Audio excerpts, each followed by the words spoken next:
I'm here with Mark Arend, who is the editor-in-chief of Site Selection Magazine. Anyone in economic development knows what Site Selection Magazine, and most people in economic development, if not all, know who Mark is. Mark, thank you for coming on the show today. Thank you. It's a pleasure to be here. Well, we're excited to have you because as we know, Conway and Site Selection Magazine has been around for nearly 70 years, is a leading publication in economic development.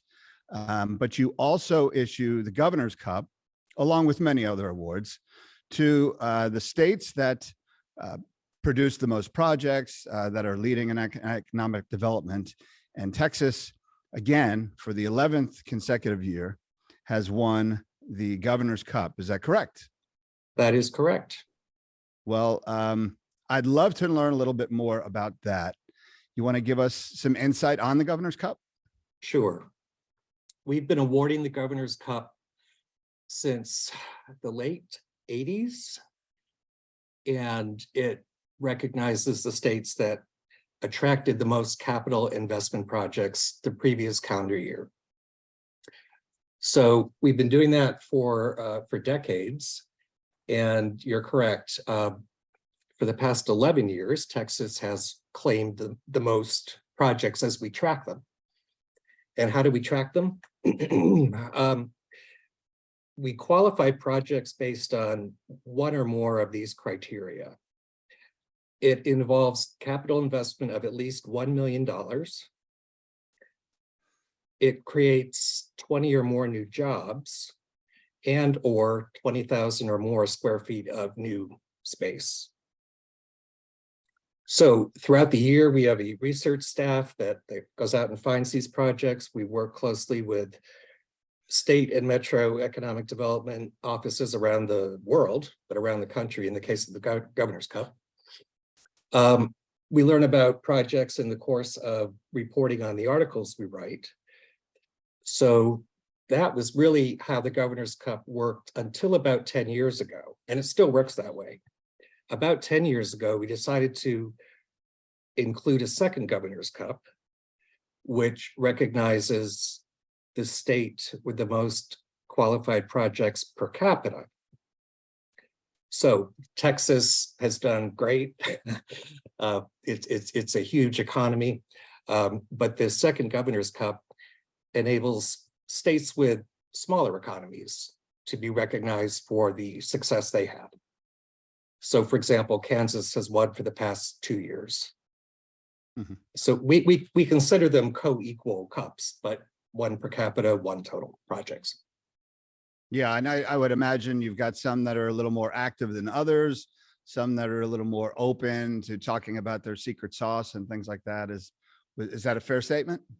It is. By and large, every governor I've met with over the past 26 years has been really well versed in economic development. And I guess one observation I'd make is those who came from a business background, and many of them did, they seem to get it even more, kind of at a higher level, because they really speak the language of the corporate executives they're trying to attract to their states. Yeah, that's a good point. And if you look at all of the governors of Texas during your tenure, I think they've all been personable, animated, very outspoken type people. Would you say that? Absolutely. Yeah. Yeah, and very honored to receive the award, whether it's the first time or the 11th time. They're always really honored to be recognized in this way. I compare that to athletes when they win their fifth Stanley Cup or their seventh World Series. Whenever they win it, it's like the first time they've won it. And that's right. I could see governors doing the same thing. I mean, it's a big award. Well, it is, and every time they'll say, "Mark, we do not take this for granted. Yeah, we intend to win this next year." Well, they appreciate the fact that it exists because it encourages states to compete, and that really benefits everybody. So I want to get into the calculation a little bit, but that brings up a good question: is how did it get started? What was the idea? Well, it was somewhat before my time, but it was a way to recognize states, to shed light on what successful states are doing. What are they doing in the areas of workforce, of incentives? What are they doing that is attracting the capital investment? And it gives them an opportunity again to compete. Oh man, we were only just outside the top 10 last year. Let's work harder and get ourselves in the top 10 or top 5. So it's been pretty successful on that. But in the early days, so think, right, first year, second year, you've got to trudge around the United States. Like, what was that experience like? Because right, the idea was to have this award, and then you've got to go out and visit them. Did you do back then the extent that you do now, where you're traveling all over the country? When it comes to recognizing states with the Governor's Cup, we absolutely make me and others available in the case of top metros and top micropolitans to be a part of an event if they would like that. And typically they do, because it's really good exposure, and it involves a press conference and the governor's there making remarks, and I make remarks, and so that doesn't always happen that way, but typically it does. So tell me about the most interesting celebration. I mean, there must have been some really interesting ones.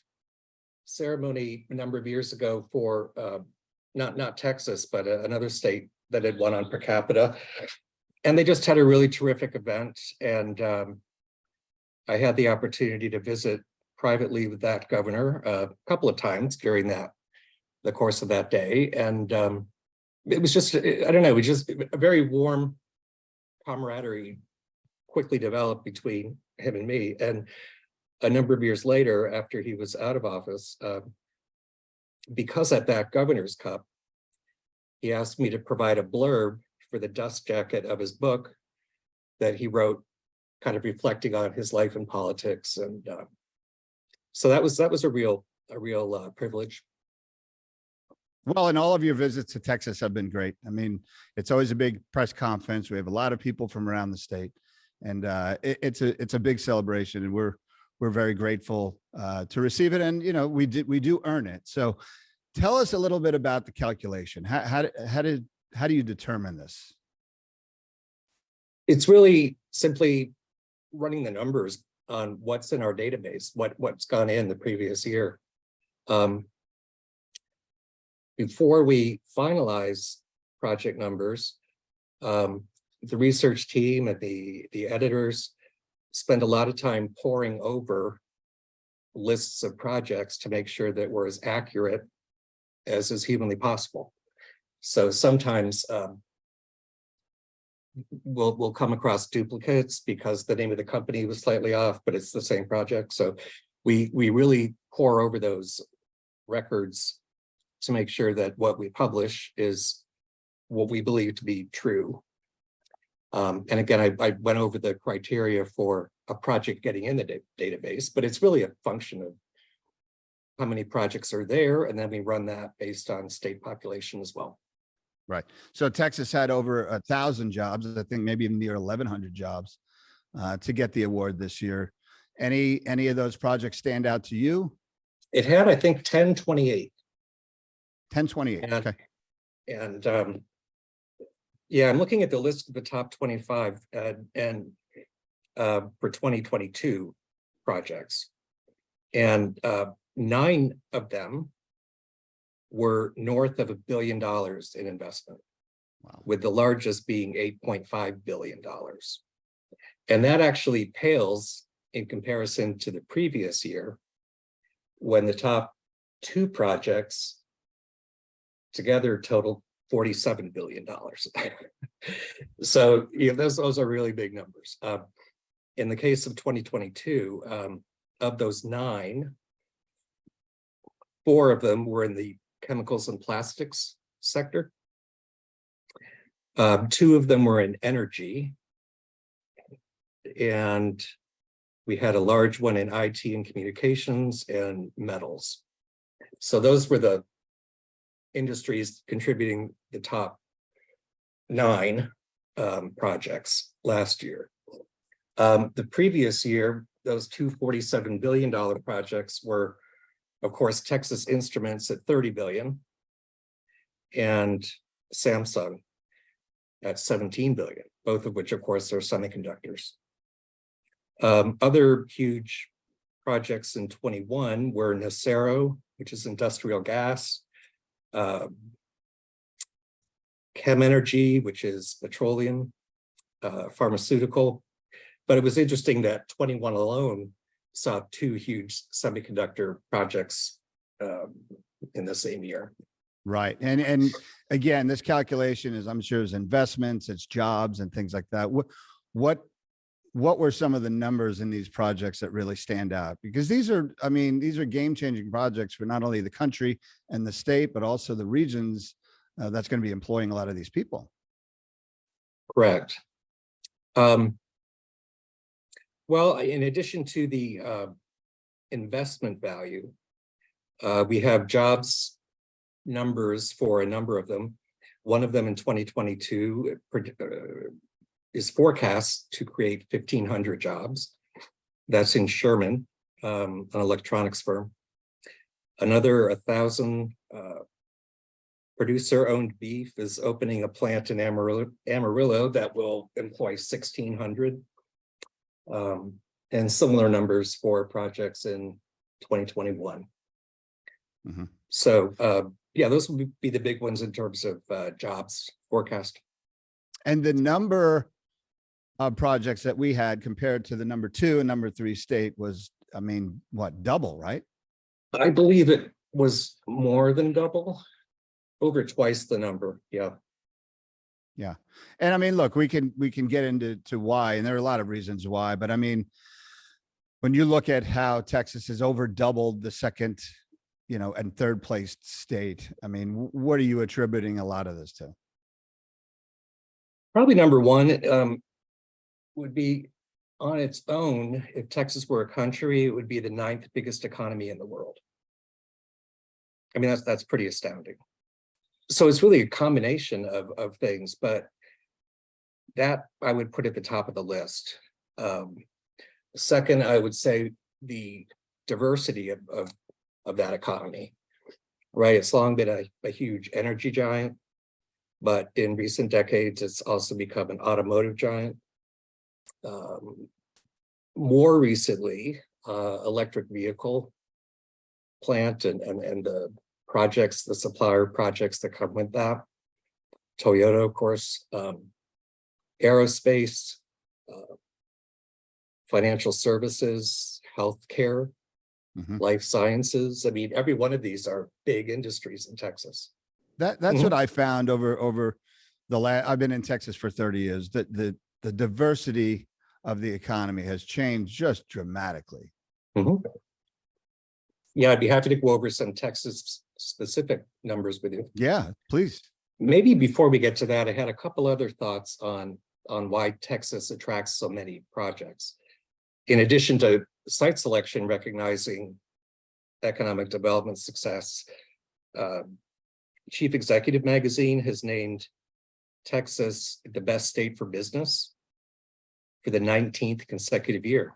I mean, that's huge. That's come from CEOs. Exactly. And speaking of CEOs, it's home to 55 Fortune 500 companies, a workforce of more than 15 million, 37 public 4-year universities, 50 community college districts, 11 tier 1 research institutions. And then you get to infrastructure. It's got 31 ports of entry, 34 foreign trade zones. It's investing over a 10-year period more than $80 billion on roadway projects, 26 commercial airports, airline hubs for 2 major airlines, United and American, and Southwest, I guess, too, 3. 10,500 miles of freight rail, the #1 inland port in the country at Port of Laredo, 19 seaports. I mean, there are a lot of countries that don't have numbers anything like this. Right. Well, and when people talk about the centralized location of the state, I mean, this is, and of course, the land mass we have. This is what they're talking about. But what was really interesting, what you said was the $80 billion that the state has invested back into it. So, and again, That's just in roads. in road, right, exactly, in roads alone. Yeah. But you really look at, you combine the fact that we are blessed to be in have that location, but you add the policies and you add the investment that we're putting back in the state, and the combination really is that's the miracle. I mean, really. Mhm. Yeah, I mean, So the same taking is what you true. have and taking advantage of what you have and not squandering it. Right, and a big part of that too is the workforce. And while I don't have specific amounts on what the state invests in workforce, it's pretty significant. Yeah. Well, let's talk about workforce development, because these jobs are going to or these projects are going to be creating jobs, and we need the skilled workforce to do that. Every state's challenged with the workforce challenge, but tell me what you're seeing that Texas is doing, or how is this playing a role in these projects? I guess I'd start with recognizing Governor Abbott and the Texas Workforce Commission. I've known Aaron Demerson for many, many years and interview him, not just myself, but the magazine interviews him pretty regularly for articles about workforce. He's really top notch, as are the other commissioners. But the Workforce Commission alone has close to, if not more than today, 30 programs that it makes available throughout the state. Adult education and literacy, to apprenticeships, to business enterprises of Texas, career schools and colleges. I could go on, but they're really making programs and resources available to the entire population. I mean, the program called the Senior Community Service Employment Program, they've really got it well covered on the state level. We'd be here all day if we tried to talk about local programs, but we recently covered one in a recent article in Marshall, where the Marshall Economic Development Corporation has initiated a workforce and education alignment group.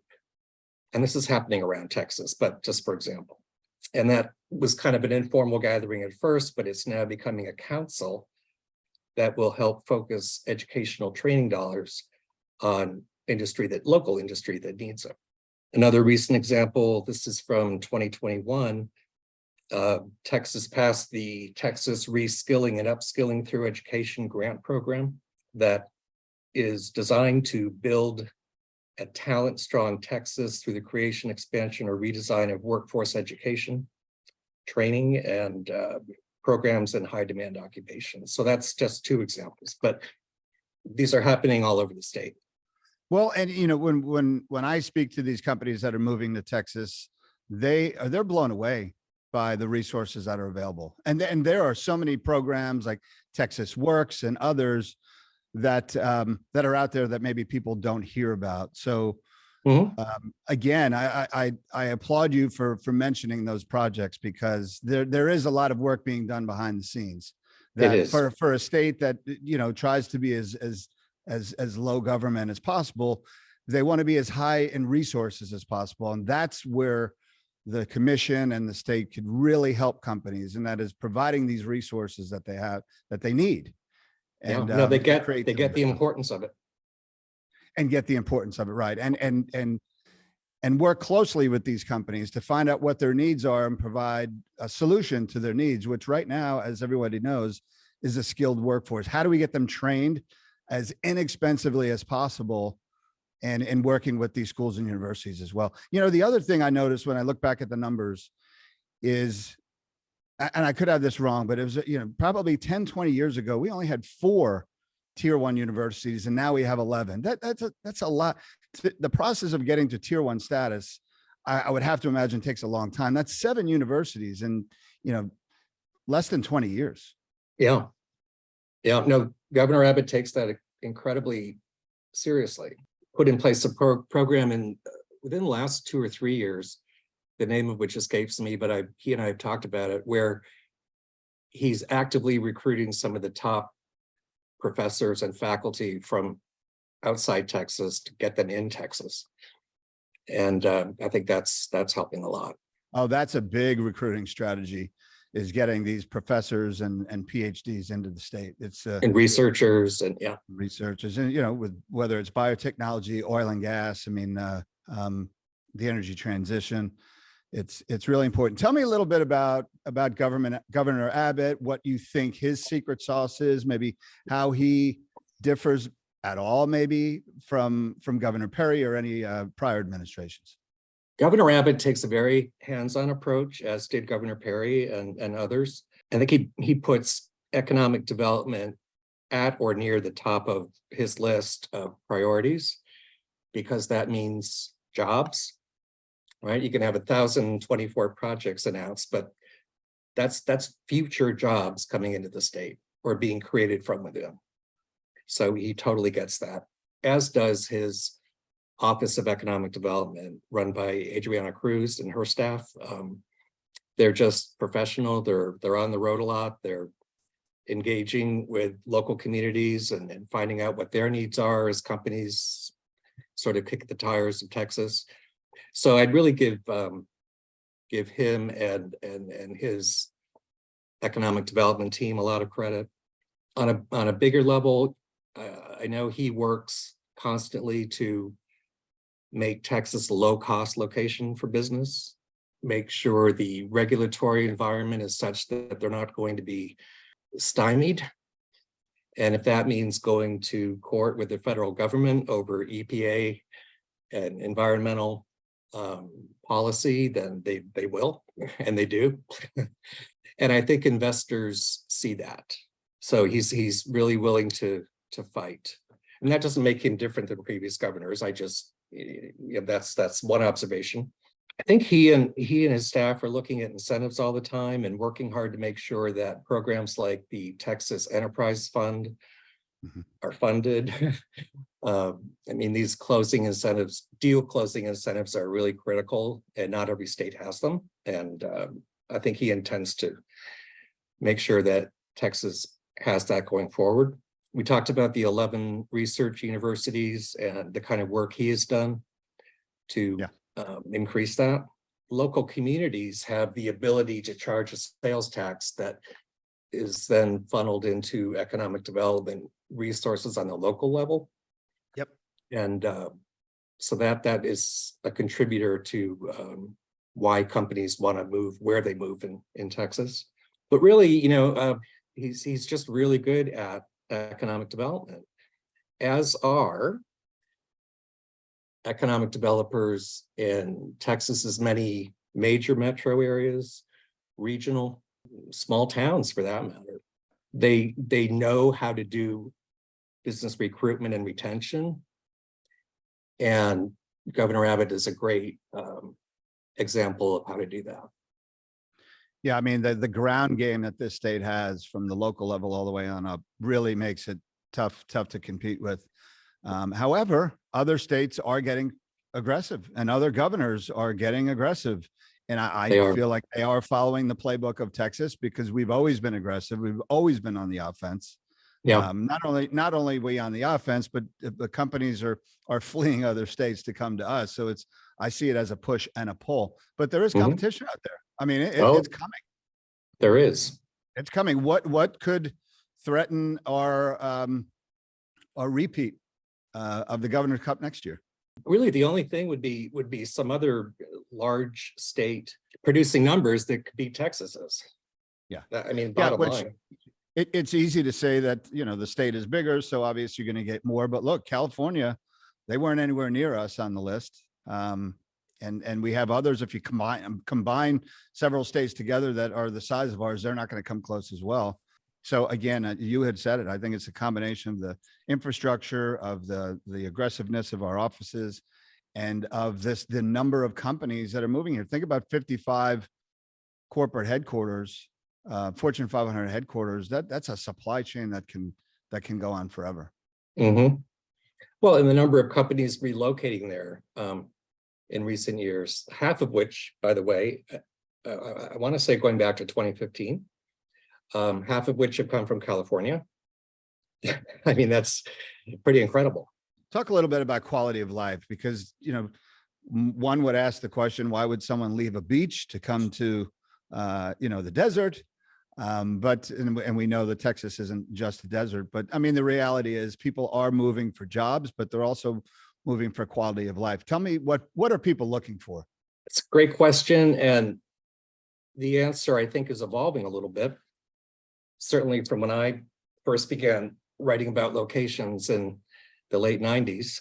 Back then, and until somewhat recent years, quality of life meant one or two sports teams with an arena, museums, attractive commute times, and what's the education system like if we're relocating people from where they're already happy, you know, just kind of community amenities, low cost of living, frankly, a reasonable expectation of safety. Just recently, I'm reading that whole shopping streets in San Francisco, companies are gone, right? So you can't go downtown and enjoy a day shopping, and Right. people want an expectation that they can go downtown, you know, have dinner, see a show, go shopping beforehand, and that's not going to be a problem, right? And that's not the case. I know of one company that was based in San Francisco, and this is a few years ago now, and it was an IT company, and probably there originally for the talent, and up and moved the company out of San Francisco, went to Seattle, did the same thing, up and left. Where'd he go? Texas. And he was quite frank about why. He said, I don't want my workers feeling unsafe going to the office downtown. So that's one. Increasingly, they're looking for affordable housing. So if a company is planning to locate a R&D facility or a manufacturing or call center, whatever, you know, on the outskirts of town where there's room to build a facility, well, what kind of housing is available out there? So that's an issue. And in order to be in affordable housing, do they have to commute an hour and a half to get home? So that's become an issue. Companies are looking for a diverse workforce. It's maybe more important to some than to others, but basically a diverse workforce is going to help companies weigh options. The ability to work remotely. I still work remotely. A lot of people are in their offices. It's all over the place. Yeah. But if you do work remotely, is there the bandwidth, an hour and a half at your lake cottage or somewhere where you really want to work? Do you have the ability to run programs and do the kind of computing that you could do in a city where you've got the bandwidth? Childcare is becoming increasingly important. Some states are putting programs in place to incentivize companies to make on-site childcare available. Cost of living, of course, is still important, always has been. An attractive commute. I sure don't miss my hour each way commute. And that's not, that's kind of average for this part of Metro Atlanta. And this one is a little more intangible, but companies want their employees to feel that they're in an area or location that's deemed tolerant, social issues, reproductive rights, things that really weren't an issue, 15 years ago. So employees are going to be probably looking at, well, if I've got, options in A, B, and C, well, I'm sure not going to A or B, I'm going to C. So, so those types of issues are emerging. It's changing the economic development playbook for sure. Yeah, for sure. You deal with site selectors, probably all of them. I mean, what are they telling you? Are they telling you the same thing? I mean, I spoke with one just the other day, and the point of the conversation was quality of life. I said, how is it evolving? What do you hear out there? And she agreed that that these social issues are becoming more out there, if you will. But companies are still probably weighing environmental considerations. Is there a supply of LEED buildings they can look at? So that was kind of her take, that it's that basically what I said, it's emerging. Yeah, and quality of life comes down to people. There are individuals that are going to come work for your company. And if it's a place where they see themselves living, that's going to make it a lot easier for them. And of course, cost is probably number one on that list, and everything else follows. But well, Texas is really blessed, as many states are, to have such a variety of urban work settings, suburban work settings. If you want to work remote, I don't believe there's a problem with that. I mean, every state's investing in broadband, but there's a huge variety of work live formulae in Texas that people have a chance to look at. well, and I think what most people don't know is that applies to rural Texas as well. So you might think, okay, well, a more progressive type city or a city with more services will be in Austin or a downtown Dallas. But I'm telling you, there are cities in East and West Texas and in the border and the Panhandle that are that you wouldn't. They look differently. Same thing applies to Williamson County or Harris County. There's just a lot of there are a lot of options in Texas. And I think when people dig down, especially if they get a site selection consultant, they realize you really can have the best of everything in Texas and still check a lot of those boxes that you had mentioned. Mm-hmm. Yeah, and take advantage of the incredible connectivity that all those airports provide all over the world. Really, you can get anywhere from Dallas or Houston, pretty much. Yeah. And we're waiting for more direct flights in Austin, but it's coming. It's coming. Oh, yeah. The population growth here is unreal. And people are coming from cities like Chicago and LA and New York, where you expect to get a direct flight for another city. So I think between the San Antonio airport and the Austin Bergstrom airport, we're going to get there eventually. But yeah, I came from Dallas and we had direct flights everywhere, but it's definitely coming here to Central Texas. Mark, what have I missed? What else are you seeing that people need to know? I think we've covered really the important areas. Texans take this really, really seriously, meaning economic development. They always have, the people in place in the cities and towns and in Austin are doing the right things. Somebody closer to the ground might say, well, they're not doing the right things in terms of education or in terms of property tax. Fair enough. But in terms of getting companies to understand the benefits of locating there, they do a terrific job, and they've got a great story to tell. Well, and I would say too, the areas that you had mentioned, education, workforce development, we have a huge surplus.